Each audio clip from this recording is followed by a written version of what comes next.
All right. Thank you so much, Derek, and good evening to everybody out there across Nebraska. My name is RJ Vega. I'm a bilingual college planning specialist out of the Lincoln office of EducationQuest Foundation.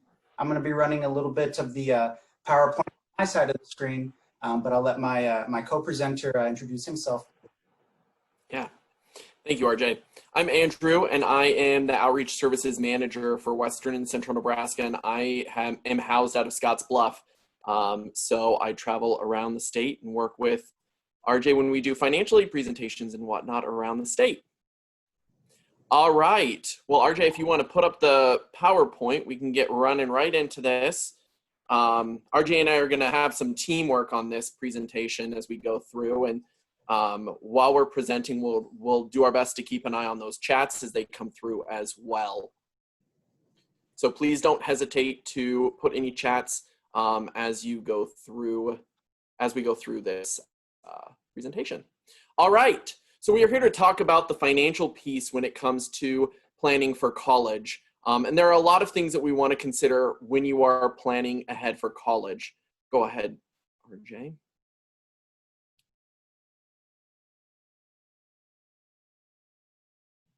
There we go. All right, so the first thing that we're going to talk about is the cost of education. Every college has a different cost of education, and that's because of these 4 bullet points, 3 of those are direct costs of the college itself. So when we're talking about cost of education, we're talking about your tuition and fees. Tuition is paying for your classes specifically. Typically, that is going to be per credit hour, depending on where you attend. And then your fees are going to be things like paying for activities, parking, technology, etc. Every college has a different tuition rate, and they have different fees depending on the college.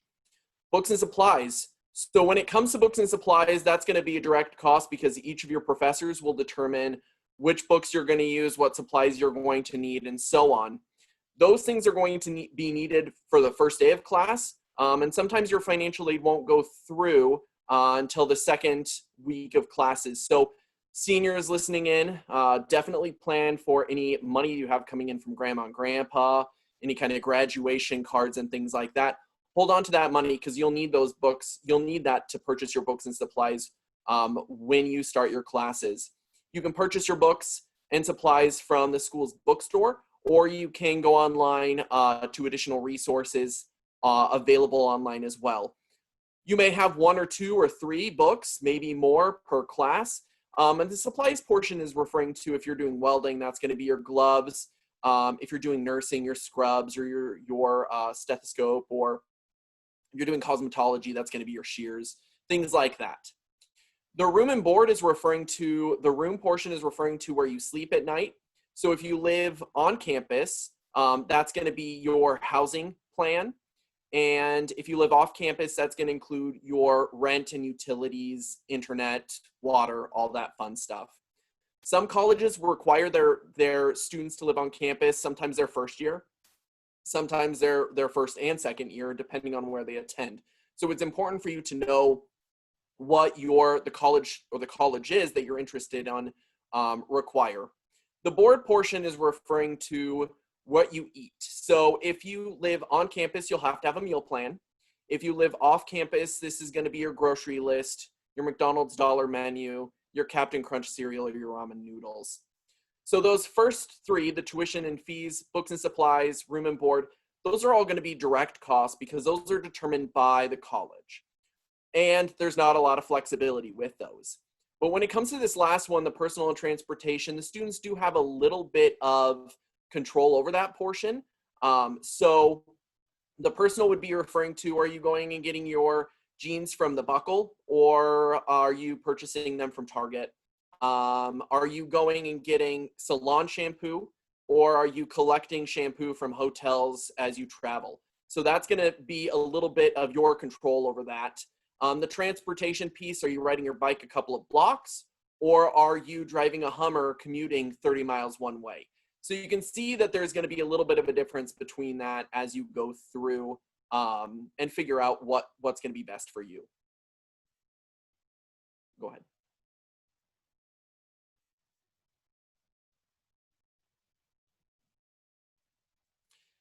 So there are 4 different types of colleges.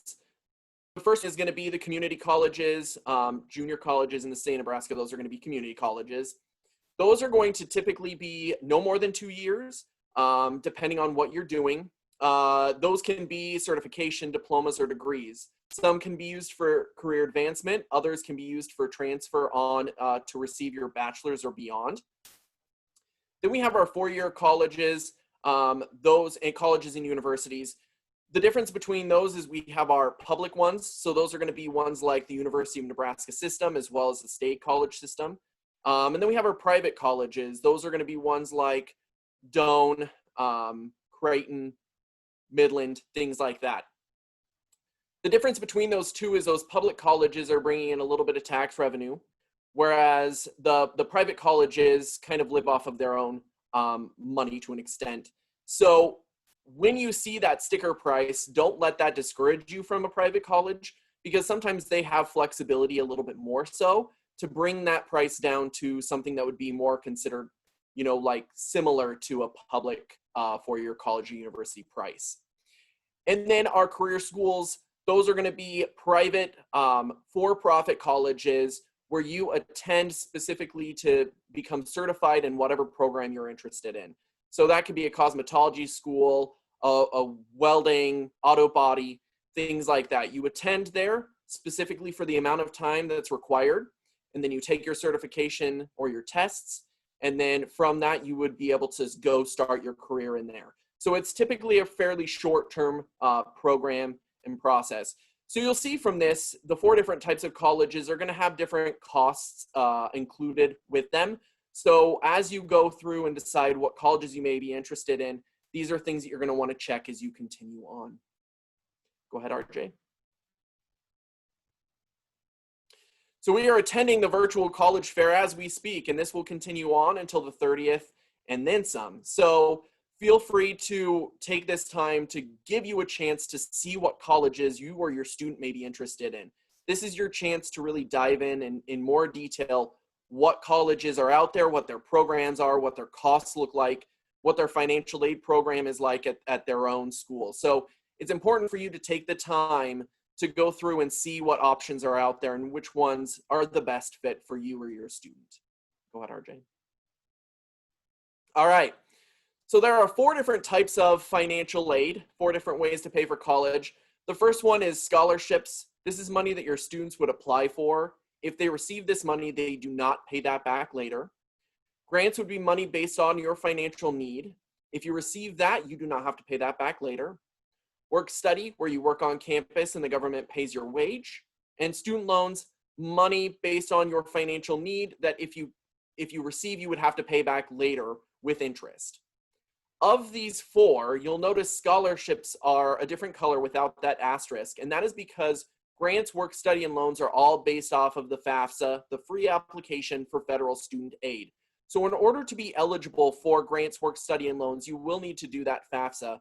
Whereas when it comes to scholarships, this really comes down to your student going out and finding those scholarships, doing quality applications and submitting them within the deadline.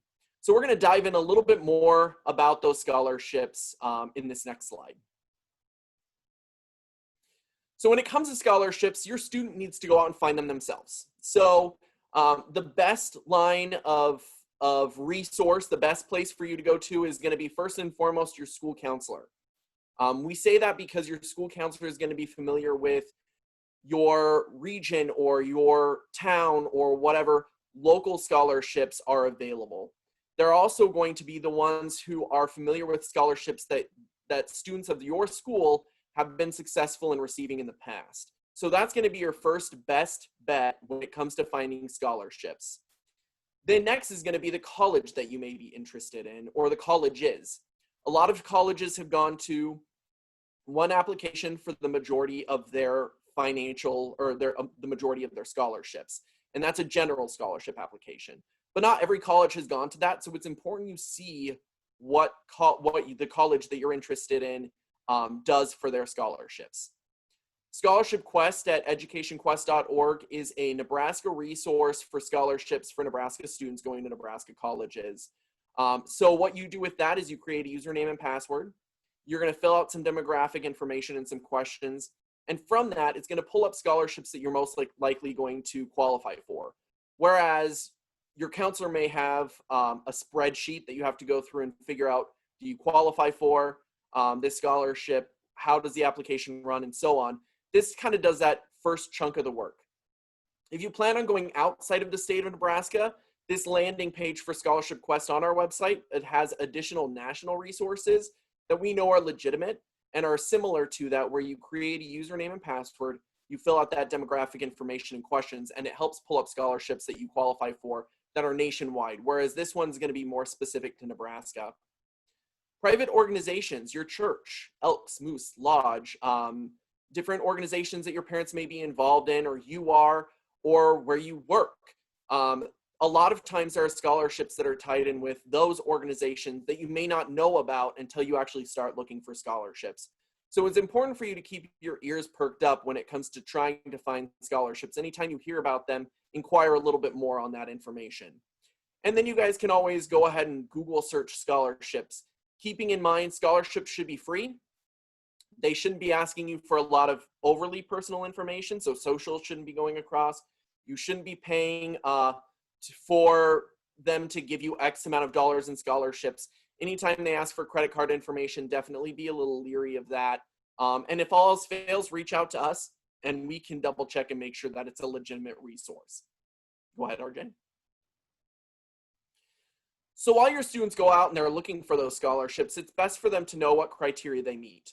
So we may be most familiar with the merit-based, that's going to be GPA or test scores, or maybe athletics or activities that the students may be involved in.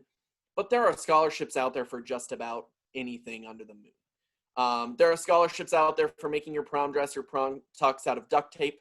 There are ones out there that you have to make a greeting card, and if you receive that scholarship, it's $20,000. So there's a lot of different scholarships out there, so just know that what criteria fits you to help you find the scholarships that are going to be the best opportunity for you. Go ahead. Scholarships through EducationQuest Foundation. The first one is going to be the Financial Aid Program Scholarship. So if you participate in one of the financial aid presentations through your school, you can apply for that scholarship. Then we're going to have the Scavenger Hunt Scholarship through our Scholarship Quest profile. And then our last one is going to be our Get Social Scholarship. So every time our social media hits a threshold of 250 followers, then they're going to have an opportunity, if they follow our social media, they may have an opportunity to get $500 scholarship. So I highly recommend you following our social media and keep your eyes peeled for those scholarships as they come up. The Susan Buffett Scholarship has become one of the largest scholarships in the state of Nebraska, and it's unique, and so it's important that we bring it up.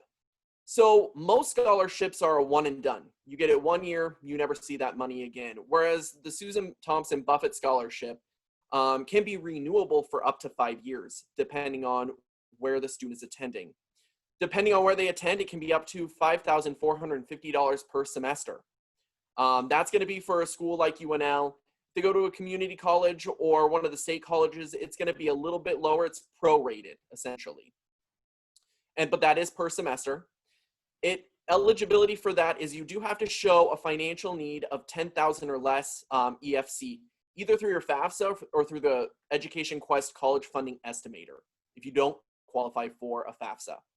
You will have to have a 2.5 minimum on a 4.0 GPA scale, and you have to be attending a 2 or 4 year public college in the state of Nebraska. This scholarship, however, is transferable. So if you start at a community college and you transfer on, it can follow you on to your next college or university. If you start at one college or university, as long as you stay within the public inside of the state of Nebraska, it can transfer with you as well.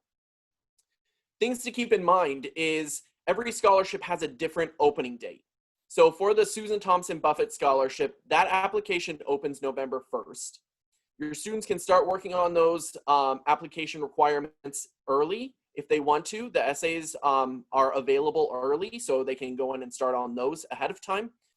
But we see a lot of scholarships become open or become available starting in October and into November. Those are kind of the bulk time that you're going to see the majority of scholarships become available. Most scholarships, and especially during the pandemic, are going to be online. So it's important that you go to the website, check out the information, and see how they go about that process. And then every scholarship has a different deadline. We see a lot come through February 1st into March, up to about March 15th. We see the bulk of scholarship deadlines. With the Susan Buffett Scholarship, that application is a firm deadline, a very, very, very firm deadline. I can't emphasize that more. On February 1st at 5 p.m. Central Time, that application is completely shut down. So it is important that you make sure you get everything submitted within a timely manner. Go ahead, RJ. So we talked about those scholarships, which is your student going out finding them, doing a quality application, and if they receive that money, they don't pay that back later. Whereas grants are going to be specifically based off of your FAFSA results, and later you will not have to pay back those grants. We're most familiar with the federal Pell Grant, which is now at a maximum of $6,345 for the year. This is going to be for a full-time student, so more than 12 credit hours, who is fully Pell eligible. It can be prorated if you are between 6 and 11 credit hours. And if you don't fully qualify, you could see anywhere between 639 up to that maximum amount. We also have additional opportunity grants. Those come through the federal government and through the state. And then we see our college-based grants or tuition assistance programs. Go ahead. Work study is where, based on your FAFSA, a student is going to work on campus, typically no more than 12 hours per week. The purpose of these jobs is to give them a little extra money in their pocket for, going on a little road trip, going home to see mom and dad for gas, paying for additional, school supplies, whatever the case may be. It is at pay as you earn, or earn as you work. So you're going to get a standard paycheck like you would any other job. But the purpose would be to allow your students an opportunity to focus on their school while making a little extra money. If your student doesn't qualify for work study, they may still be able to find student employment on campus. These jobs, any jobs on campus, are going to be competitive. So they don't find you, you have to go out and find those jobs. So it's important to see what your school has in terms of, your college has in resources available to help you match up with jobs for work study or student employment. Congratulations, you all qualify for student loans. So the first one we're going to talk about is the direct loans for students. These are going to be loans that, if the student decides to accept, are going to be solely their responsibility. So while they may have to use mom and dad's information on the FAFSA to determine how much and what type they're going to qualify for, this is, all in all, solely the student's responsibility.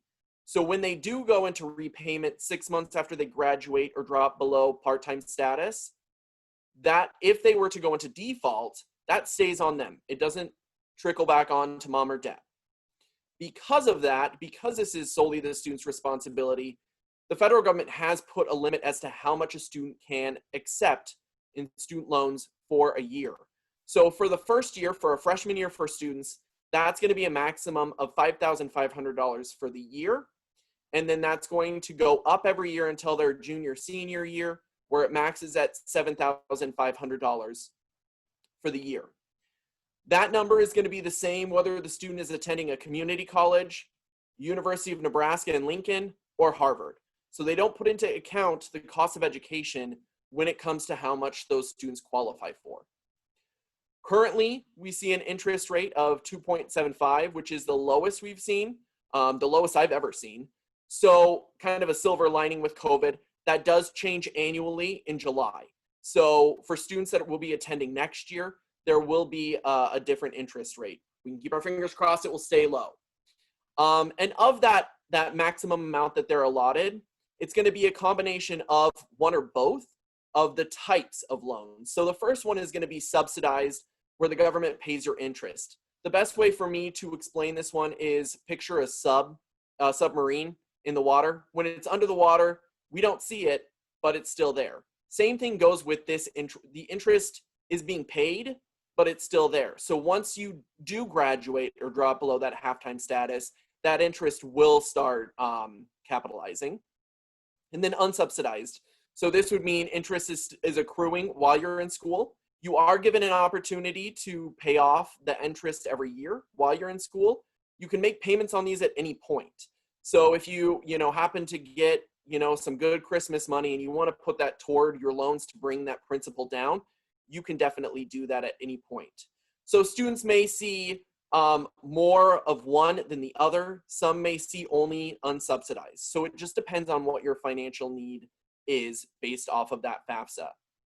Now, let's say your students procrastinate a little bit when it comes to scholarships because they have so much opportunities with scholarships, but they themselves have to do that work. If they slack, which does happen, and they're planning on attending a college that has a higher college cost of education, then the max amount that they're allotted for that year isn't enough to cover, then they're going to say, Mom and Dad, you may qualify for a direct plus loan for parents. The difference between the Parent Plus loan and the student loans is that this one is solely the parent's responsibility. So you're essentially taking on this loan and it's cutting a check to your student's school for them. The amount is determined by the college and it goes into repayment 60 days after it's been dispersed. So while your student is still in college, you'll start making payments back onto those Parent Plus loans. And this interest rate is always going to be higher than those student loans. Currently, it's at a 5.3, so significantly lower than it has been in the past, but it will be always a little higher. Direct plus loans for parents are going to be based off of your credit as well. So the amount that's determined by the college, they are also going to put into account your credit score for the parents. You can also look for other loans, third-party loans, things like Sallie Mae, Discover Card, things like that. They may have opportunities for you that may be lower interest where the student has a little bit of buy-in. So maybe you're co-signing for them or whatever the case may be, where the student at least is on the loan, because that does tend to have a little bit more skin in the game so that the student is going to be a little bit more focused on their academics and make sure that they're doing a quality job while they're in school. Go ahead, RJ. Some of the tuition assistance programs that we had mentioned a little bit in the grants portion is going to be the Nebraska Promise for the University of Nebraska campuses, and then Access NWU, and that's going to be through Nebraska Wesleyan University. So if you do qualify for that, there'll be more information that you can receive from them. I highly recommend talking to their representatives that are at the college fair to get a little bit more information on those. Go ahead, RJ. Awesome. Okay. Thank you, Andrew. That's a lot of great information that you gave us. And, that's just a little bit of the types of presentations we give through EducationQuest. Working with your school counselors, we usually will do some events and programming where we will go over those different types of financial aid. So again, thank you, Andrew, for giving us that quick overview. My portion for today's presentation is going to deal more with that oh so famous or maybe infamous FAFSA application. FAFSA is the free application for federal student aid. So, like Andrew talked about, scholarships are on one thing, right? Students are going to look for and apply for a high number of scholarships. I do recommend, if you didn't get a chance to view the session earlier before this one from Mr. Luis Sotelo from Doane University, he gave a fantastic presentation that really goes deep into the scholarship side of things. So definitely check that one out. But for the FAFSA, I am going to get that presentation going for you, and we can learn about the process itself and what goes into it and how to hopefully get through this with maybe a minor headache, not a big headache. That's the goal. So, okay, FAFSA, the free application for federal student aid, is the thing that'll tell you if you qualify for a federal Pell Grant, work study, and student loans. The starting point in this whole process is something known as the Federal Student Aid Account. So this is something that you will create at the website studentaid.gov, and this is what gives you access to all the federal student aid websites like FAFSA.gov and studentloans.gov. So here's the deal. In years past, maybe even when I myself was in college, okay, maybe, gosh, it's almost 20 years ago, getting up there. But back in the day, there used to be a PIN number. A PIN number is what you would use to then sign and fill out your FAFSA. Those have gone away. Now, the Federal Student Aid Account is a username and a password. That's the important thing that you have to remember. That's the important thing you need to write down and keep somewhere safe. It is a username and a password that you need to create at studentaid.gov. And every student who plans to fill out a FAFSA, you'll need to create your username and password. Also, one of your parents will need to create their own separate username and password. So here's the deal. When you create these things, you need to input personal identifying information, your legal name, date of birth, social security number. That all has to match what the government has on file. You also have to add an email address or a phone number. And again, that's so important because if you ever lose your username and password, you can't remember what it is. The easiest way to try to retrieve that is through email or through phone. And once you create that account, you'll see what I'm talking about. But here's the thing. This username and password, each individual person only gets one account. So you only get one of these because it's tied to your identity, okay? So again, every student who plans to do a FAFSA, you know, as long as you're a United States citizen, permanent resident, you create this account so that way you can then access your FAFSA application. And also one of your parents will need their own username and password to then sign your FAFSA as the student. So FAFSA is the free application for federal student aid, and this is found online. We at EducationQuest Foundation, you know, we're a private nonprofit organization. All our services are free. One of our most popular services is that we actually help students and parents with the FAFSA process. So you can schedule a virtual appointment with one of the specialists like myself, and we can help you complete the FAFSA. So the free application for federal student aid is something that high school seniors will fill out. So juniors, you don't necessarily have to take action on this yet.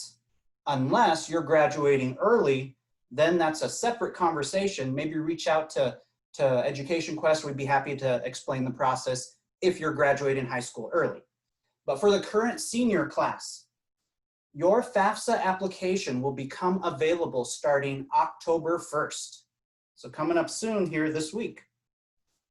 So every October 1st, the FAFSA becomes available.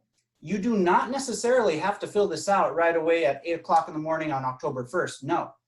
My general recommendation here is if you can knock out your FAFSA application, maybe anytime in October, November, early December, then that's a great time just to get that completed, done, and out of the way. And then you can focus on looking for and applying for other scholarships. FAFSA is also something that you'll fill out every year to renew your eligibility for financial aid for those grants, work study, and student loans. For the current senior class, you'll need to use 2019's federal tax information. Taxes from the student, if you filed. If you didn't file, maybe you didn't work, that's okay, you can still do FAFSA. But students, if you did work in 2019 and you got what's called a W-2 from that employer that lists how much income you made working for that employer, make sure you have that W-2 with you because you'll need it on the FAFSA. Also 2019 federal tax information for parents. So not your Nebraska state taxes, but your federal 2019 taxes, as well as W-2s. Now FAFSA will also ask about the non-retirement assets or investments, and I'll explain that more here shortly, but the one thing I want to emphasize is that FAFSA does not want to know about the value of the home where you live in or the cars that you drive. It also doesn't ask about your 401ks or your IRAs. Those do not get listed on FAFSA. But like I said, FAFSA typically asks for parent information for the students. In some cases, if a student maybe doesn't have access to parents, if there's any extenuating circumstances or legal circumstances going on, then that student can still file a FAFSA as what's called an independent student, meaning only their personal information gets on the FAFSA. No sort of parental information is necessary. But again, that means there's usually some sort of legal circumstance and documentation behind that will allow the student to file their FAFSA independently. You know, some examples may include if the student's a ward of the court or in foster care or in a court-appointed legal guardianship. Again, feel free to reach out to either your school counselor or give us a call at EducationQuest. We'd be happy to answer your questions regarding that.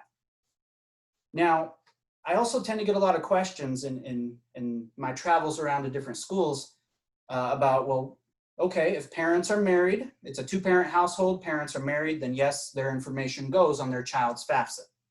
But what about situations where parents are divorced or separated? Then the question becomes, out of the two biological parents, which one provides majority support to the student? Typically that means, who do they live with most 365 days a year? Okay, so once you identify that one parent, you would then disregard the other parent's information. And you would ask yourself, okay, that one parent that I'm going with, are they married to anyone else? If the answer is yes, then the FAFSA will ask for the parent and the step-parent's information on the student's FAFSA. So again, if there's any questions on that sort of thing, feel free to reach out to us and we'll do our best to answer those questions between your school counselors, between EducationQuest, as well as the college's financial aid offices.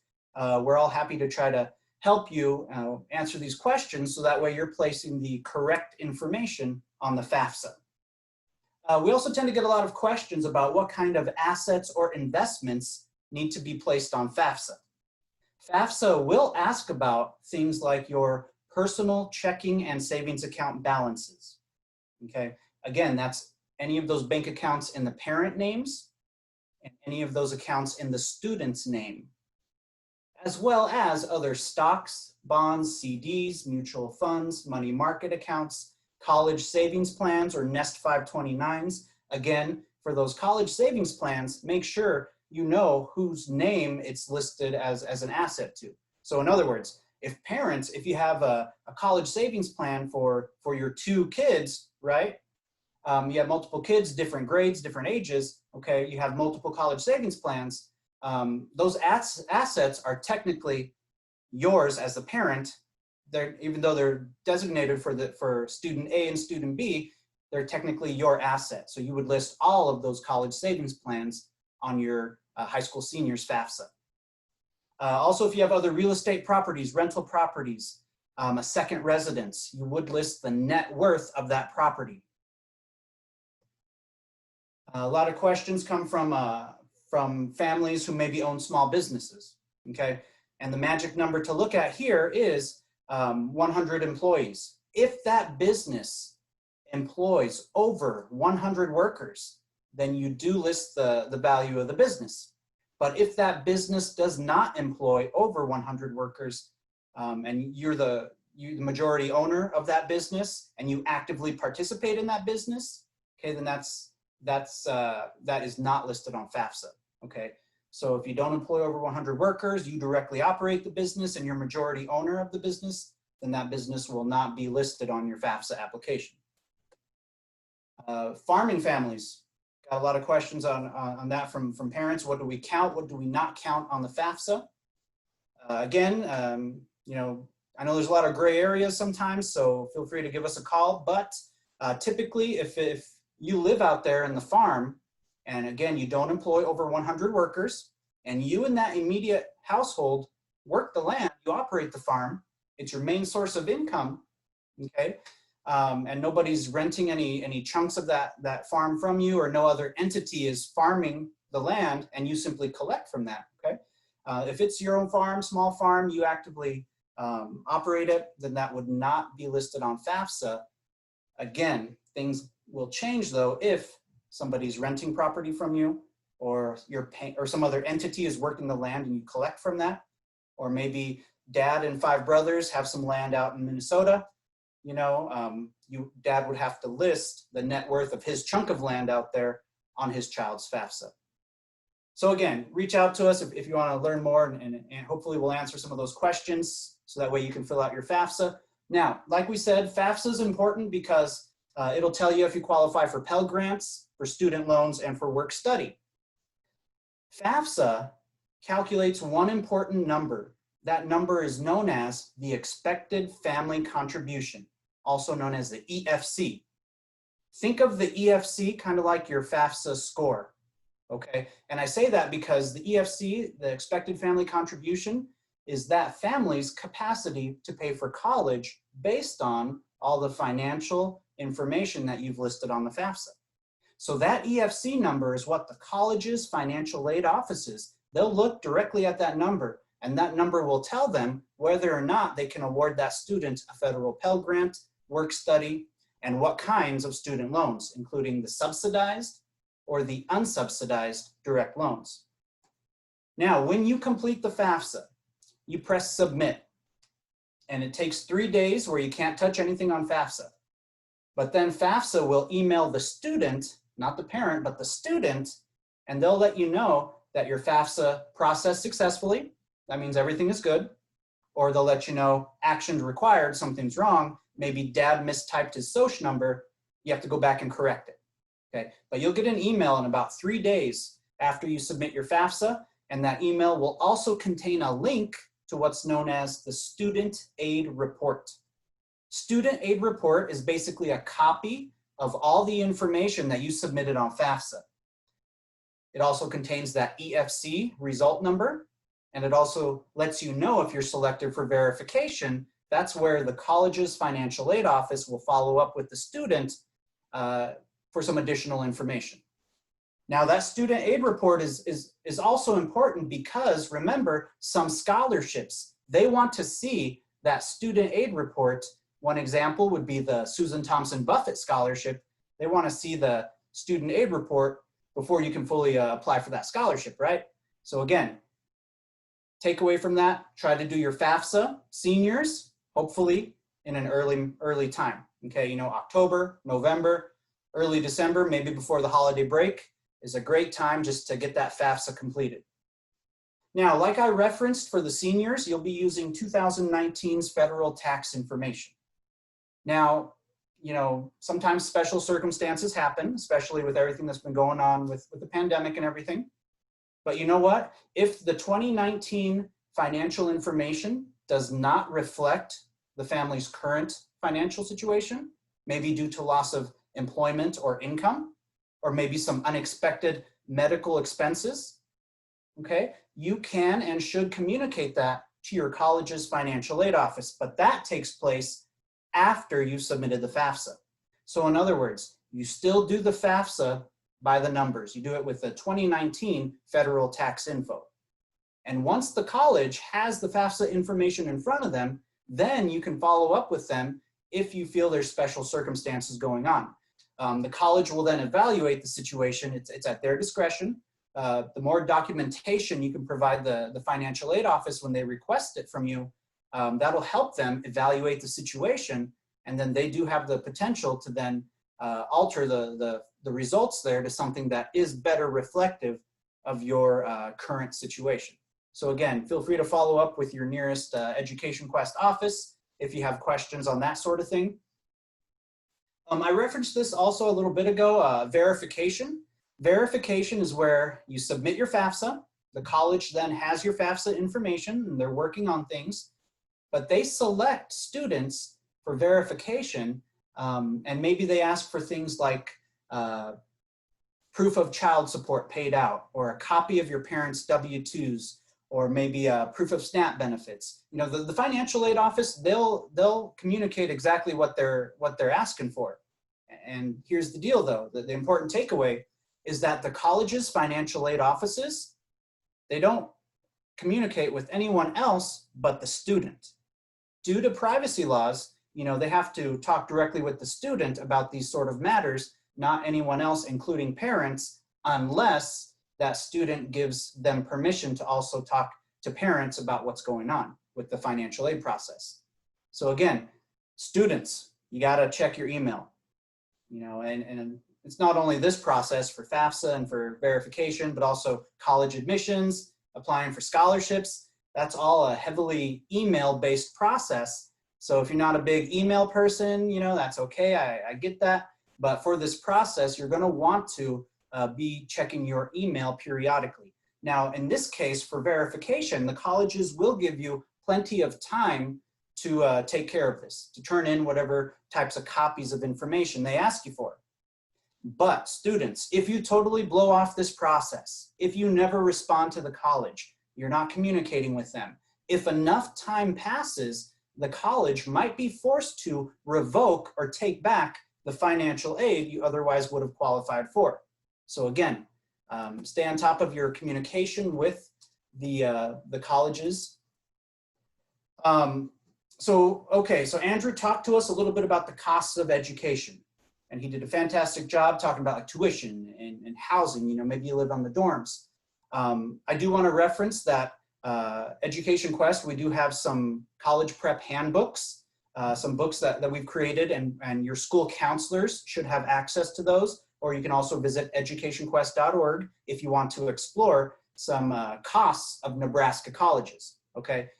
So we got the cost of education, the price tag for 1 year. The colleges, they will then compare that price tag to your EFC or your FAFSA result number there, and that will then tell them what kind of financial need is in the student's situation, okay? So the price tag of the college, subtract out the EFC result number, and if there's a high dollar amount still as unmet need, then that's how the college will go about trying to create a financial aid offer to help offset that unmet need. So in other words, that EFC again is important because that tells the college what kind of financial need or what kind of aid can they award to your student. So the higher that EFC result number is, then the less need is demonstrated by the college. Like they'll say, okay, well, if the EFC is higher, then maybe that student doesn't qualify for a certain kind of grant, okay? So here's where all these different things start to really focus in here. The financial aid award letter. So we talked about the cost, we talked about the different types of aid. Hopefully you filled out your FAFSA on time, and the college then responds to you, the student, with an award letter. And that'll list the different types of aid that you qualified for, and then you can choose to accept or decline each source of financial aid. So obviously, say yes to the stuff that you don't have to pay back, like scholarships, and then make your decisions on the student loans. Do you want to take out, one or both loans, or even a reduced amount of student loan money? That's where it's important, again, to really know and visualize what are those costs going to be for the school year: tuition, books, housing, etc. And remember, subsidized and unsubsidized loans, you got to pay attention to the wording there, because subsidized, you have to qualify for that one based on FAFSA. And remember, subsidized does treat you a little bit nicer in that the government will actually pay the interest for you while you're still in college. Unsubsidized, you borrow that loan and it's slowly and silently accruing interest even while you're still in college. But again, remember, student loans, money you borrow and you do pay back once you're done with your schooling. So I went kind of heavy on the information, but again, I just want to emphasize that it all starts and ends with that federal student aid username and password. With that, you fill out your FAFSA. You press submit on FAFSA, your information gets sent to the US Department of Education. There, they're going to verify the identities of the student and the parents. Do your names match your social numbers and dates of birth? Student, a United States citizen or permanent resident. As long as that all checks out, the FAFSA will then be sent to the colleges that you've listed on your FAFSA. Now remember, you can list more than one college on your FAFSA application. You can list up to 10 schools. So in other words, if it's October, it's November, and seniors, if you're still not sure what college you're going to, that's okay. Still do your FAFSA, list your potential colleges on your FAFSA. That'll at least allow them to start working on a financial aid offer for you. And again, the college might respond to the student with a request for verification, and it's the student's responsibility to hopefully turn in the requested information, and then the college will finalize their award offer. The student will then make their decision.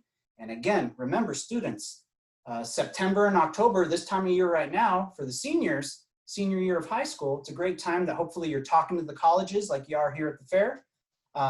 Apply for admission if you're a senior.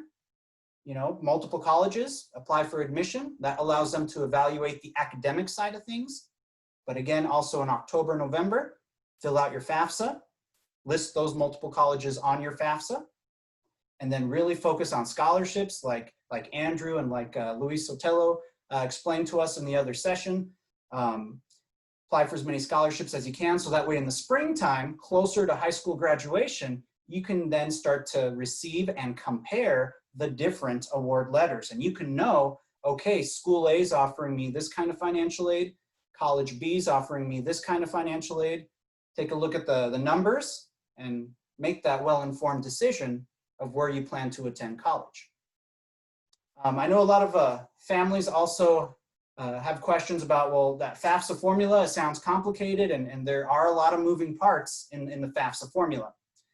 I want to show you real quickly this little chart here of three different families, family A, family B, and family C. If you notice that all three families, they have the same level of assets or investments. They all have $50,000 each, you know, in their assets for each family. But you'll notice each family has a different income level. One family makes $50,000 a year. Family B makes $100K. Family C, $150,000 for the year. And if all three families and their seniors fill out the FAFSA, okay, you'll see the result number. The EFC for family A is $2,453. Family B is at $16,000.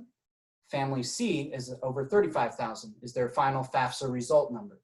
So in other words, that shows how the income level can really affect the final FAFSA result. If we change things up and we say, okay, if we got three families and each family makes about $50,000 per year, you know, each family, but their assets or investments are different. If family A does not have any sort of assets or investments, family B has about $75,000 in non-retirement investments, and then family C has $100,000 in investments. If you note that EFC result number, family A's 1,283, family B 3,113, family C 3,778. In those scenarios, you know, those three families, you know, with their income at 50,000, but their differences in the assets, all three families would actually qualify for Pell Grant, or their senior would rather, their student would, when they fill out the FAFSA. So again, most often it's going to be that adjusted gross income, respective of family size, is what has the most impact on that FAFSA formula. But again, every student and situation can be different too. Feel free to reach out to us at EducationQuest. Follow us on social media. We do like to also give you some other content too, like blogs, and we put together a lot of videos too. So there's all kinds of information there. EducationQuest.org, our website, also has a variety of resources to help you, whether it be with FAFSA questions or just general college questions, or even for younger students as well as adult learners. Okay, so EducationQuest.org. Spend some time playing around on there. I do want to give a few moments for some Q&A as well. Phone number and contact information is on the screen. Andrew, how we doing? We're looking good. We had some questions come up, and I would like to bring some of them that were more thumbs up on. A couple of questions that came up was the difference between purchasing your books online rather than at the store, the difference between rentals and just buying your books outright. So it depends on, when it comes to purchasing your books, it's going to depend on what books the college or the professor for that class is specifically requesting. Sometimes they're only going to be available through the bookstore at the college. Sometimes you will be able to find them online. So it just kind of depends. My best recommendation is to have the book sites or the bookstore's website up for the college, as well as maybe Amazon, Chegg, some of those other ones up, and compare and contrast which ones are going to be the most cost effective. Yes, typically renting your books is going to be a little bit cheaper than buying them outright. But if you're going into something like into the medical field where you need to be able to reference back to those books, it might be worth your while to actually purchase them and have them on hand. So it just kind of depends on, you know, what's going to be the best for you. One of the other questions that came up was what happens if you apply and you receive a scholarship at a specific college or at a specific state and you decide you're going to go somewhere else? My recommendation, and RJ, you can put in your 2 cents on this, is to accept that scholarship, and that they will know eventually when you don't register for classes or you don't move out there. They'll know that you aren't planning on attending there. And that money is typically put back into the pot for them to redistribute out to other students. So you're not taking away any opportunities for others, but this is your chance to really benefit and kind of be selfish in a way to get as many scholarships as possible, because like RJ and I continue to emphasize, those scholarships you guys have a little bit more control over, and that's money you don't pay back later. So the more of that you have, the better off your experience is going to be all in all. Definitely. The only thing I would add to that, Andrew, also is that, you know, when it comes to scholarships, a lot of students have found success when they view the scholarship process like it's their part-time job, and they don't find time, but they make time, they schedule time to really just, you know, an hour on a Tuesday, hour on a Thursday, go on educationquest.org, start looking, seeing what's out there, what's relevant to them. So, yeah, we have had a couple that have come through, and since we still have some time, we can answer those live. So the first one is going to be, what is a common mistake we should avoid when filling the FAFSA? My thing would probably be, give yourself time. Do not try and rush through it, because that's going to be the time that you accidentally plug in an extra zero or something like that. So take your time. Definitely go to our website and get one of those FAFSA checklists so that you know that you have everything on your desk ready to go for you to start filling that out. And then the best thing that I can say about this is reach out to us when it comes to filing your FAFSA, because I can tell you I do about 300 a year. RJ probably does more than that, but we are very knowledgeable on the FAFSA. Pretty much all of our staff is very knowledgeable on the FAFSA, so we can help you through that process and work with you as you go through that. Definitely. And again, I emphasize that we could schedule a virtual appointment with your nearest EducationQuest office, Kearney, Lincoln, Omaha, or Scottsbluff, where Andrew's at. And one of our specialists can help you, as well as if you're to do the FAFSA yourself, give us a call. If it's a quick question, even a 30-second conversation can really help prevent maybe an error that could maybe cause a delay later on in the process. Yeah. And then the last question that just came up is, in past experience, we found that music or athletic scholarships should not be accepted for all schools. Is that true? My recommendation would be, you know, depending on if you're working with the music director or the coach, typically they're going to know whether or not your student is really interested in their program or their scholarships. But again, I'll say that this is your chance to be kind of selfish and try and accept as many of those as possible. Typically, they're going to want to know a firm answer well in advance by, you know, May or June. They're going to want to know firm answers. But at least up until then, accept them all. And then compare and contrast what you're looking at in terms of financial aid coming your way for your students, because the more the merrier. So yes and no to that one.